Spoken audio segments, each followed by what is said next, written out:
Paint what you love.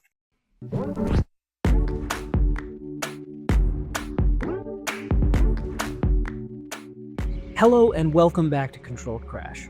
If you're just joining me for the first time, my name's Chris, and my mission is to show that concept art can be for everyone, regardless of skill level.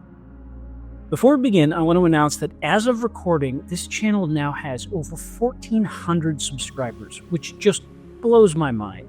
I am so amazingly grateful and humbled to see so many people willing to tune in to my content, but also from reading the comments and seeing how supportive and passionate you all are, to see what a wonderful community is starting to grow, one that I'm very excited to foster and encourage.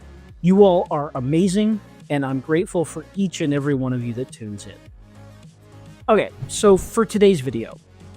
Originally, this video was going to be on a very specific topic. It was first intended to be an instructional video on how to paint professional characters when you're bad at anatomy. In the background, you'll see me using the fantastic website Mixamo to select and pose a character that is reasonably close to what I had in mind, and then to use that pose as the basis for a concept piece. The premise of this video was going to be, let's say I'm an artist who has a vision in my head of a final painting involving complicated character poses, but maybe I don't feel confident enough in my ability to draw or pose those characters to paint the piece I see in my head. Using a character resource like Mixamo would then allow me to pose and shoot a reference character that I could then use to build my scene around, which would get me professional looking results even if anatomy and posing were one of my weaker skills.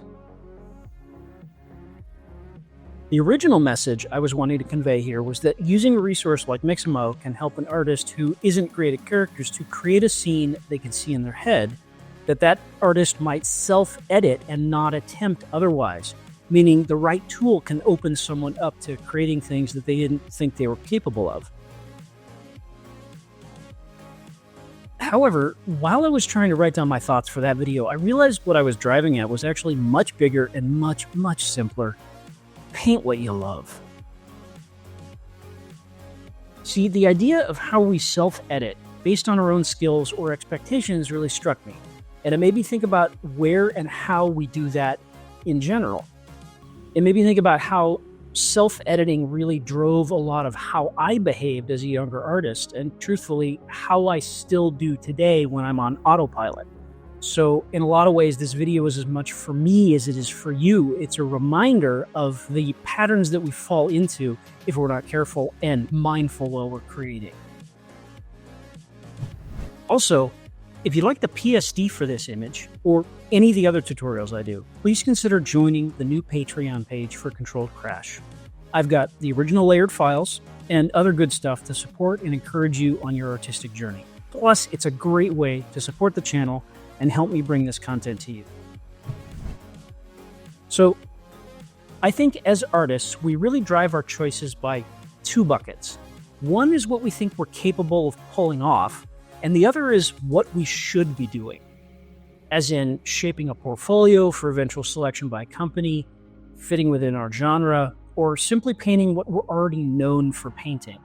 One is driven by our own sense of skill limits, and the other is driven by others' expectations. And really, if you boil those both down, they're both driven by fear. One is fear that we can't do better than we've done before, and the other is fear that our art won't be accepted by others. Fear of our own limitations and fear of the limitations imposed by others, imagined or otherwise. So, this original topic of how to paint characters when you're bad at anatomy is really masking a larger topic, which is how to paint what you really love and want to paint regardless of perceived limits. Or how to paint what you love no matter what. I think a lot of us fall into the pattern of painting what we know we're good at and sort of falling into a routine of painting the same things over and over again. I do that myself. And while that can build up some good wins in the short term, it really ends up a series of dwindling options, because each time we try to stretch a little and fail, we tend to subconsciously shave off a little more of what we're willing to risk the next time to keep things in the realm of the expected success rate. But that means that there are things that we really want to paint deep down. stories that we want to tell, that we're editing out of our options before we ever get to the painting process, because they don't seem to have a high success rate given our current understanding of our own limitations. And this all happens subconsciously. So, to circle back to our hypothetical artist who's bad at anatomy, let's say that they really want and have a passion for painting pieces with characters. Do they limit themselves to non-character pieces only because it's not one of their perceived strengths? Or do they use something, a technique, a tool, a cheat, whatever is needed to paint what they really want to paint regardless of their internalized artistic boundaries? Take a risk and move something from the can't-do column to the can-do column by whatever means necessary? To set aside for the moment what they think they're capable of by trying something that they love, rather than letting their limitations drive their actions. And really, this goes beyond using a tool like Mixamo too. The demo is a great example of using the right tool to get professional results, even when the painting skill is lacking. But you could take it a step further and say, forget the professional results entirely. When was the last time you just painted what you wanted to paint, or drew what you wanted to draw, without regard for how well you could paint or draw it? Let's say I'm super into dragons, but I'm not very good at drawing them, so maybe I don't do it very often. How often do I, as an artist, give myself full permission to sit down and draw whatever the hell I want, no matter how it turns out? And when was the last time I, you, anyone else gave themselves full permission to just create without being dragged down by what we think we're capable of?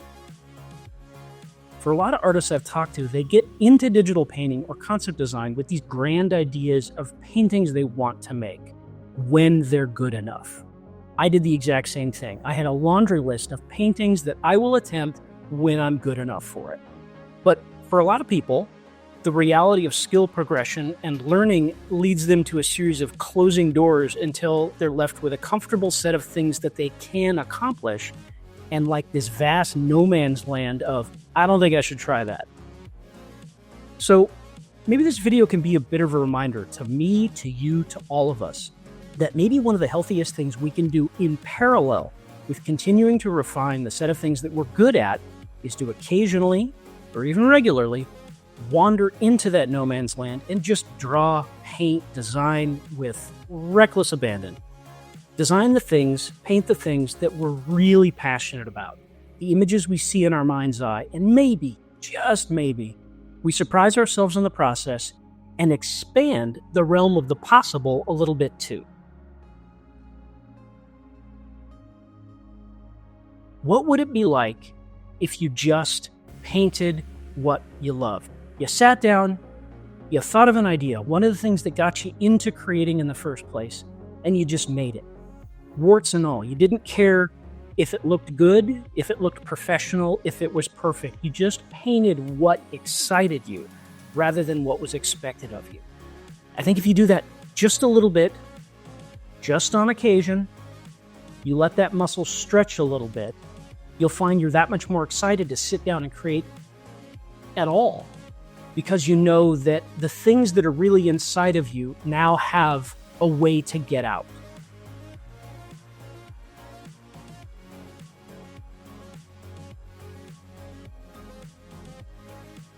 So this was mostly just a gentle prod for myself, kind of a nudge to get me into the new year, but I hope it resonated with some of you out there.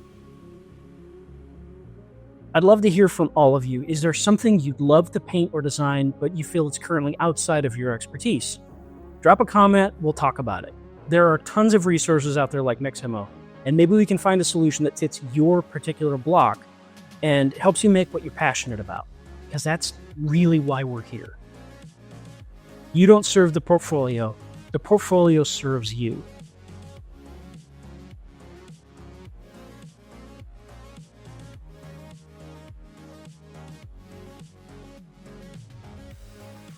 Anyways, that's it for this video.